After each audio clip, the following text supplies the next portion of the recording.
Hi everybody, okay, welcome back. We're looking today at Jeremy Duff, Elements of New Testament Greek, and we're right at the end of chapter 6. We're just going to do some practice examples, looking particularly at the 4 tenses of the verbs that we've been looking at in this chapter. Just a quick thing before we begin. If you want to get all of the videos in this series and have easy access to them and be able to go through them in the right order, then just click on the link in the description and you'll find a link there to the playlist, and you'll be able to see all the videos in the order that they occur in the book and in the order in which I produce them. Might help you if you're trying to go through the course one step at a time. Okay. Without further ado, so we're in the exercises section A on page 77. Here's just a couple to start us off with, going from Greek into English. Number 1. Ebaptissa pote ala nun autos baptisse. Ebaptissa pote ala nun autos baptisse. Okay, so what's going on here? First things first, let's just find the verbs. And, well, we've got 2 verbs as a clue there. Baptissa and baptisse. Okay, so what are we going to do here?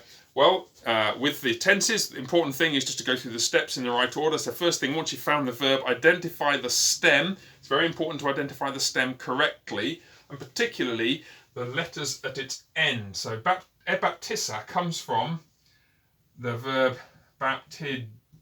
Now, it's very important that you notice that it comes from baptizo, because what you notice is that the stem of baptizo ends with a zeta, not with a sigma. And that's a clue for what we're going to come on to next, because having found the stem, you then need to look for the epsilon augment and the sigma suffix. Now, it's fairly obvious that this has got an epsilon augment, which means it's either imperfect or aorist, but does it have a sigma suffix? Well, if you were being careless and you didn't notice that this ends in a zeta, you might think, oh, baptizo, baptisso, or something like that, and you'd forget that actually what's happened here is that the sigma suffix has combined with the zeta to produce a sigma here. So you do have a sigma suffix right here. Epsilon augment plus sigma suffix means that this is aorist. And then you go through the conjugation of the aorist tense, ebaptissa, ebaptissa, ebaptissas, ebaptissen, and just do it with luo, elusa, elusas, elusen, and so on. Well, this is a, so that's first person singular, and that means this is I baptized. That's how we're going to gloss it. I baptized. Okay, good. Well, that's the first verb.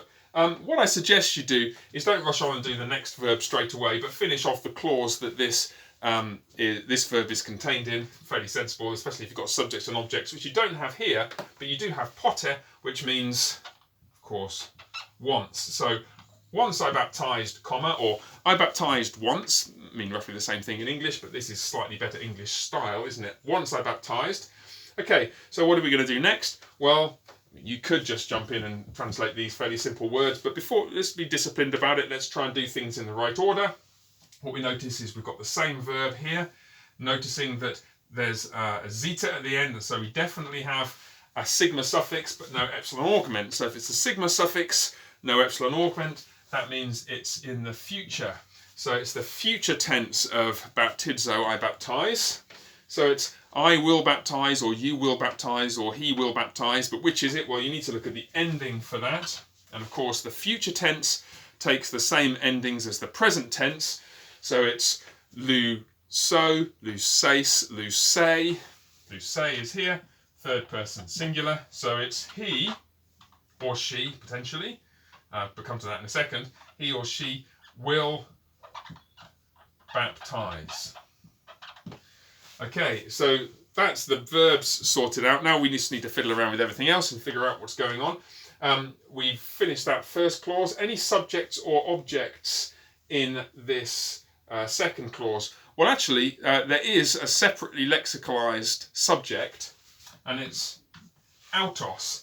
Not strictly necessary in order to give you the meaning he will baptize, but it produces a sense of emphasis. He will baptize. It's how you would say it if you were emphasizing it just with stress on the word. It doesn't actually add anything to the words in the English translation. It gives it a slightly different flavour though. So this is he, autos, will baptize, baptisse, and that just leaves you then with the other words to translate, and this is where you just need to know your vocab. Ala means but, nun means now. So taken all together, once I baptized, but now he will baptize. And now you see, once you've translated it in that way, you can see the need for, or the appropriateness rather, of this word autos. What it's actually doing is stressing he as opposed to the I, which is contained within ebaptisa. So it's once I baptized, but now he will baptize. Fairly obvious where Jeremy Duff has got the idea for that little sentence from. Okay, that's number one. Let's take a look down the board and look at number 3 now, another Greek into English, fairly straightforward. Let's read it just to get the pronunciation and everything sorted out. Kai daimonia pola exebalen en ekasto topo. Kai daimonia pola exebalen en ekasto topo. Okay, so what's going to go on here? Same thing as usual, find the verb. Let me give you a second just to locate it. And I'm sure you have right now, it's right over here. Okay, so what's happened here? We have a bit of a complicated tangle of things going on. We have, well, it looks like the verb ballo, doesn't it? Meaning I throw, but then something's happened at the beginning. Ex-ebalen. So the ex-ebalen, well, can you work out where the exe has come from? I expect you probably can, because it's actually a compound verb from ek-ballo. Ek-ballo. It's always worth, like I said, writing the verbs down just to make sure you're getting all the letters there, because then you can account accurately for any extra letters which have come in for any reason. So what's happened to turn ek-ballo into ex-ebalen? Well, quite obviously, the ek has turned to x, and then we've got an epsilon here, and of course the ending is a little different. Come to that in a second. So two things have happened here. First, the kappa has turned to a xi, which it just does in circumstances where you have an epsilon augment here, which is the second major thing that's gone on. The epsilon augment, no sigma suffix, actually just heads up for where you might be if you're watching this video having done some of the later material. You wouldn't ever form the aorist of ballo using a sigma suffix. It's formed in a different way. Don't worry about it at this stage, just a heads up in case you're watching this wondering what's he talking about putting a sigma suffix here. Wouldn't be there anyway. But anyway, back to what we do have. Here we don't have an aorist, we have an imperfect, because the epsilon augment signals that, and then the n ending, well, go back to the luo, the paradigm verb, and just go through the endings of the imperfect. Make yourself do it to ingrain them. Eluon, LOS, LON, Elowoman, Eloeta, Elowon. Well, it's a third person singular. So after all that, what we have is the third singular imperfect of ek-ballo. What does ek-ballo mean? Didn't actually define it, did we? Well, ballo means I throw. Ek-ballo means I drive out or I throw out. You can't ordinarily generate the meaning of a compound verb like this just by adding the preposition's meaning to the verb's meaning, but in this occasion it does actually look fairly similar. So ek-ballo means I drive out, so exeballon means something like he was driving out.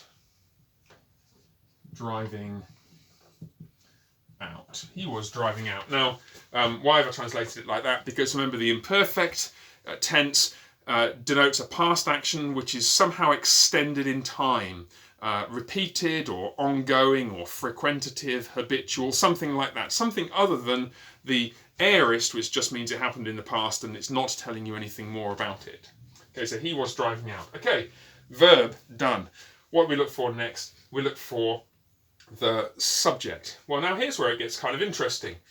Do we have a noun in the nominative which could be the subject? Well, we have kai, which means and. Stick that in. Here, en ekasto topo, that's a prepositional phrase. I'll have to come to that in a second, en being a preposition. Oh, having just smudged the epsilon. What do we have here? Daimonia pola. Well, let's translate it first up. Daimonia comes from daimonion, which means a demon.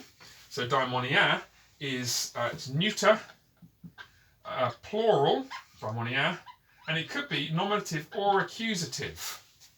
as could polla. Again, it's a neuter plural now adjective meaning many. So this means many demons. Now, a tricky thing here, this could be nominative or accusative, because as you remember that neuter nouns are the same in the nominative and the accusative cases as with adjectives. And so how are you going to figure out whether or not it's the subject of exebalen? Now, your first instinct might be to say, well, let's compare other aspects of it. This is a plural noun phrase, many demons plural, and this is a singular verb. So you might think, okay, so it can't be the subject of the verb for that reason. Although then you press pause and you think, hold on a second, there was that little rule a few chapters ago that said neuter plural nouns take a singular verb, or neuter plural nouns can take a singular verb. So we can't decisively rule out the idea of many demons being the subject of was driving out. It might, abstractly, it might mean many demons were driving out. Until you then realise that when you look at the sentence as a whole, that just wouldn't work, because he was driving out, the verb, needs to have an object. This verb can't function intransitively, that is with a subject but no object. Compare it, for example, with a verb like walk. Walk functions transitively. I walk, or I was walking. There's no object, there is a subject but no object. But to drive out is a verb which needs an object. And so if there's something that could be an object, and there's nothing else in the sentence that could be an object, then that would need to be the object. And that's what is going on in this case. Many demons is the object and not the subject of exebalen, because there's nothing else in the sentence that could be an object. We've already said en ekasto topo is a prepositional phrase. So, and he was driving out many demons, not and many demons were driving out. So we've got so far. So we can put that down here. It's not nominative, it's accusative in this context. He was driving out many demons. And then we've got just the final bit, en ekasto topo. Well, en is a preposition meaning in, or a range of other things, but let's stick with in for now.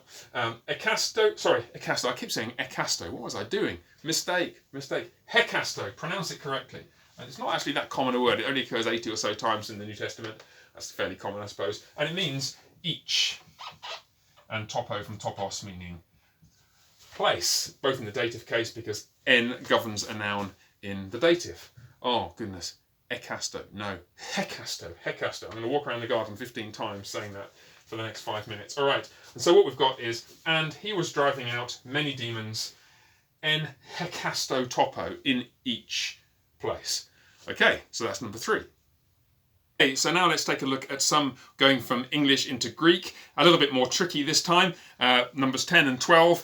I've chosen these because, along with showing you something about the verbs, they also show some interesting uses of the different cases in Greek, especially the dative case. Let's take a look at this then. So number 10, I have already written to them, but now I will write again. Okay, so first things first, as always, let's get the verbs sorted out. Take a look at this. Where are the verbs? And pretty obviously it's I have written and I will write. Now, this is fairly straightforward. That's obviously going to be future. I have written, you might wonder, we haven't learned how to say I have written yet.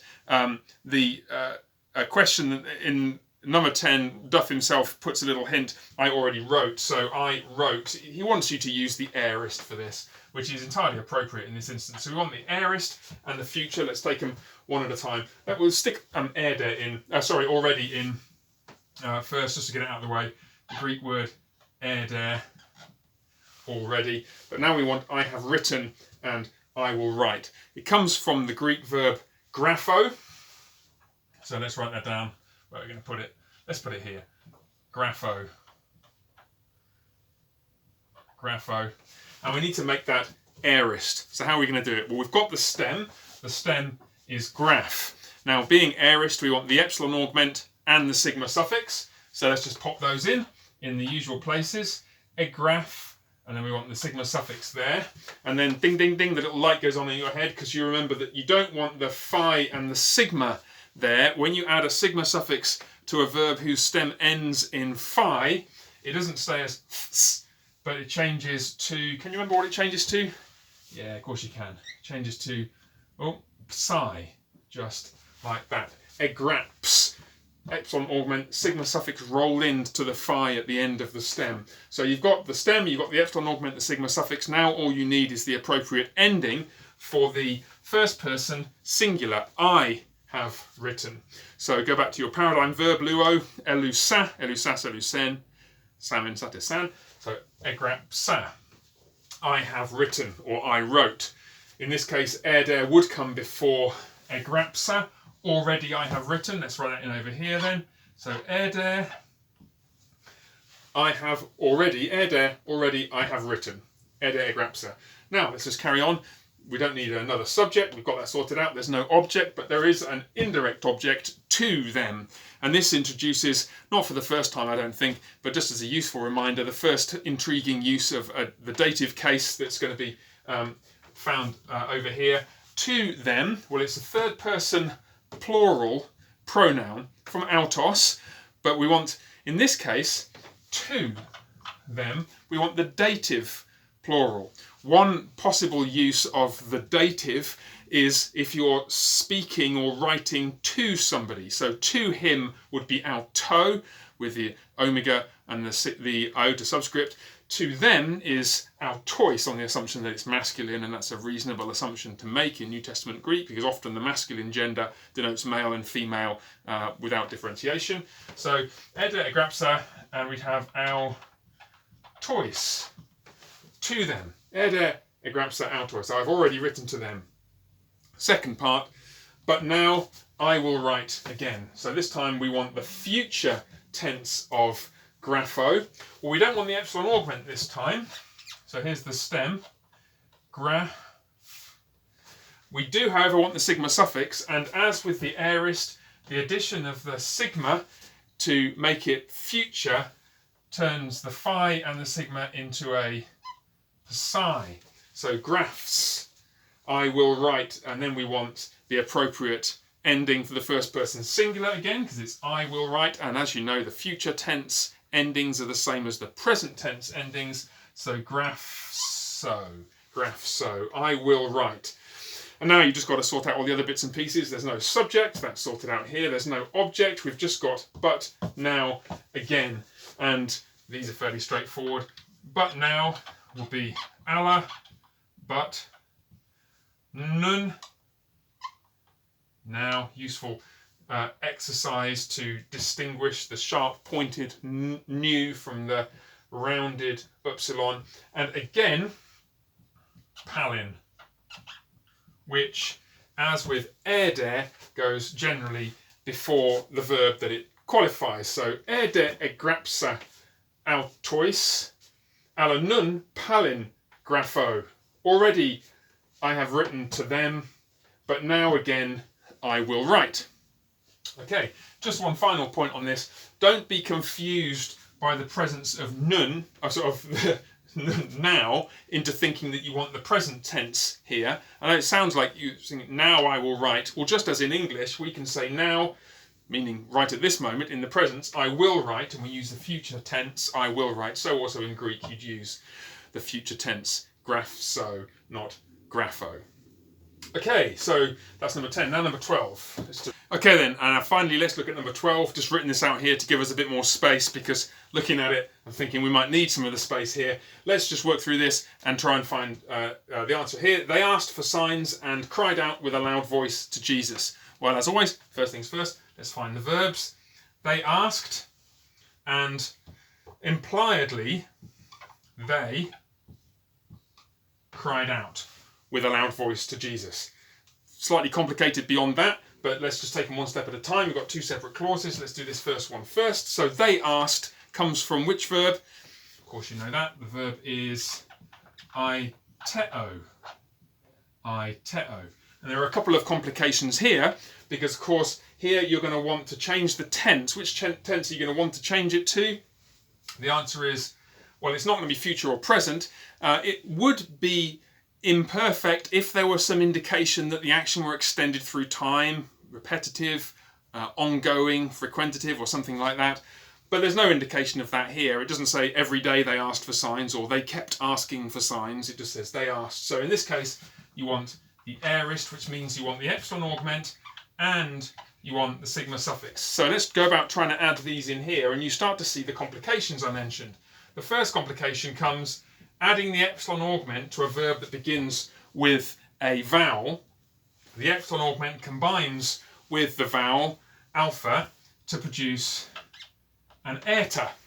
That's fairly familiar, at least you should be familiar if you've been looking at the previous sections in this chapter. The extra complication here is that you get a further combination of this iota with the eta to give you an iota subscript, just to avoid having lots of vowels floating around, I guess. At least this is how it works out. So the I in iteo all shrinks down and contracts to that teo. That's the first little complication. The second complication, of course, arises from trying to add the sigma suffix to an eo verb. And again, see the previous video if you want to just check out what happens here. Ask yourself the question, precisely where does the sigma suffix get added to the verb? It gets added at the end of the stem. And the weak epsilon is a part of the stem. So the sigma gets added afterwards. Let's shift the ending out of the way. The sigma gets added here. But now, what happens to the weak epsilon when a sigma suffix is added after it? Basic rule is that epsilon augment... What happens to the weak epsilon when the sigma suffix is added after it? Basic rule is the weak epsilon wants to be big, wants to be long, but it's separated from the ending by the sigma that gets in the way. So the only way it can become long is by changing into a long vowel, a long eta. So that then gives you etes as the basic part of the verb before you add the ending on. And what's the ending? Well, we want aorist and we want third person plural. So what's that going to be? We'll go back to our paradigm verb, luo. We have elusa, elusas, elusen, elusamen, elusata, third person plural, elusan. So etesan is what you end up with after all that palaver for they asked. They asked etesan. Okay, next little complication in this clause, going up to the conjunction and, they asked for signs. Slight complication here is the case that this goes in. Well, first up, let's just figure out what signs is. A sign is semeion, a neuter noun. So plural is going to be in the nominative or the accusative, it'll be semeia. Genitive, semeiou. Dative, genitive plural, it'll be semeion. Dative plural, semeiois. But the question is, what case would you want it to go in? Now, we might think instinctively that because in English we have the for signs, that therefore we'd want perhaps the dative case. To or for something would normally be in the dative case, you might think. Except that's not how the verb iteo works in Greek. In Greek, the verb iteo takes as a direct object the thing that's being asked for. So whereas in English you have the for to indicate the thing that you're asking for, in Greek it simply goes in the accusative case, which means that it's etesan semeia. That's nominative and accusative, which are always the same in neuter nouns. So they asked for signs is etesan semeia. Just a little note then, that means when you're coming back from Greek into English and you come across something like this, they asked signs. Now you need to remember that iteo means they asked, or they asked for. You roll the for into the meaning of the verb and then that just comes up at the end of it. In other words, you need to insert the for after the verb iteo, sometimes in many contexts in Greek. So they asked for signs, and, well, you can have that for nothing. Kai, should have got that already, very easy. And now we get to the second clause with the second verb here. So they cried out. They cried out. Well, what are we going to do with this? Again, it wants to be aorist. It wants to be third person plural. And cried out, what's the stem here? Just pause a second, see if you can remember. It's in the vocab list. It's the verb kradzo. Kradzo. So what do we do with this if we want to make it aorist? As always, we want the epsilon augment And we want the sigma suffix. And red light, ding, ding, ding, sirens going off because the zeta and the sigma normally would turn into just a sigma. As in baptizo goes to ebaptizo, ebaptis, and then whatever ending is, ebaptisa in the aorist. However, cradzo, as you will know if you look back at the footnote on page 74, is another exception verb. Cradzo behaves as though it were crasso. And so when you add another sigma to it, it actually turns into cracks, or if it's aorist, ecrax, and then the ending. So just to recap that, normally when you add a sigma to, as a sigma suffix to a verb whose stem ends in zeta, it just turns to a sigma, and the zeta gets absorbed into the sigma. Cradzo is an exception. It turns into a xi instead. You can remember that it's the one that causes this exception because it's the one that makes you cry because he cried, and so on. He cried because it's an exception and it's hard to remember. Well, if that helps you, I hope it does. And then we just need the third person plural ending. Well, it's the same as the third person plural ending up here. So ekraksan is the aorist. They cried out. So they asked, they cried out. I'm just going to write that over here. Ekraksan, hold on. Ekraksan. Right, now, what have we got left? Well, we've got two prepositional phrases. At least they're prepositional phrases in English with a loud voice to Jesus. But here, what we're going to discover is two more slightly counterintuitive, but nonetheless very useful functions of the dative case. So a little heads up here for where we're going a little bit later on, and where you may have noted already. In fact, no, I think you have noted it already in an earlier chapter. One use of the dative case is to denote the instrument with which something is done, the so-called instrumental use of the dative. So to say you cried out with a loud voice, you simply put a loud voice in the dative case. You don't need a separate word for with, like meta or sun. This is denoting the instrument with which the crying out is done, hence the instrumental use of the dative. And so we just put a loud voice in the dative case. So what's a loud voice? Well, we'll write it in the way that Duff writes it. So it becomes voice is, oh goodness, voice is phonaire, and loud is, write this properly, in the feminine form will be megalaire. But we want it in the dative case, of course, so phonaire, phonène, phonès, phonaire, and then megalaire, similarly in the dative case. So with a voice, aloud, with a loud voice, they cried out with a loud voice. Slightly unusual at this stage, but nonetheless quite common in the Greek New Testament use of the dative case, the instrumental use of the dative. And then here another use of the dative case, which again is very, very common. To Jesus, well, to Jesus, like that. To, to, the article in the dative singular, and then Jesus, well, Jesus is Jesus, but you know that Jesus declines slightly unusually. He's unique in many ways, including in grammatical form. Jesus, Jesun, Jesu, Jesu. The dative and the genitive are both the same. To Jesu is to Jesus, both in the dative, which gives you, they asked for signs.